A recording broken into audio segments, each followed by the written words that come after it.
Former UNI Wrestling head coach Don Briggs has continued to educate young minds at UNI even after his 15th and final season as wrestling coach in 1997.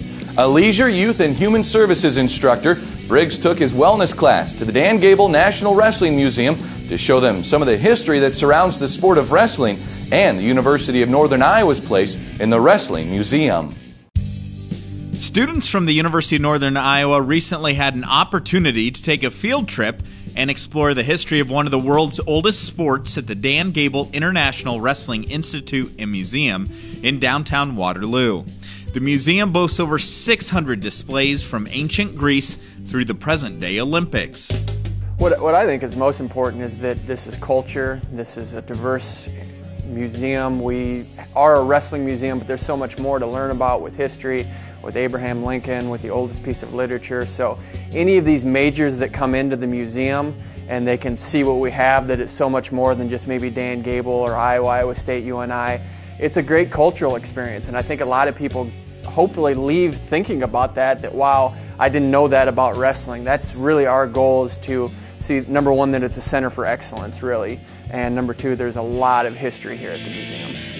The mission of the Dan Gable International Wrestling Institute and Museum is to preserve the history of mankind's oldest sport and to present it in a manner that is educational, entertaining, and serves as an inspiration for young people to dream big and work hard.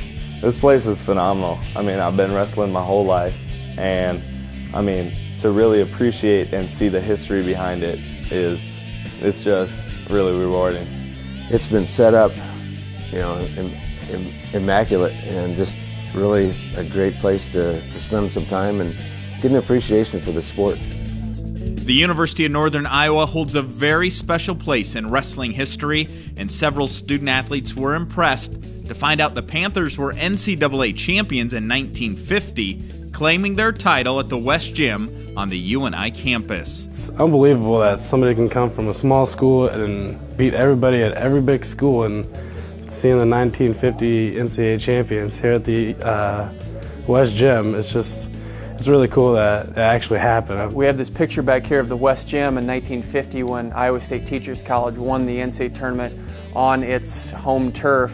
I love it that gets resurrected and people know about it, because when I walk into the West Gym, it's sacred ground to me. The Iowa High School State Tournament was there. You have all the dual meets going back there. You have all these great legends, these icons that went into the West Gym. So for that to come full circle and have students realize that again and understand the history and what went into it, that's what the wrestling theory class is to me. It's about the wrestling and it's about technique, but it's also about learning about the history. There's really no greater history than Northern Iowa.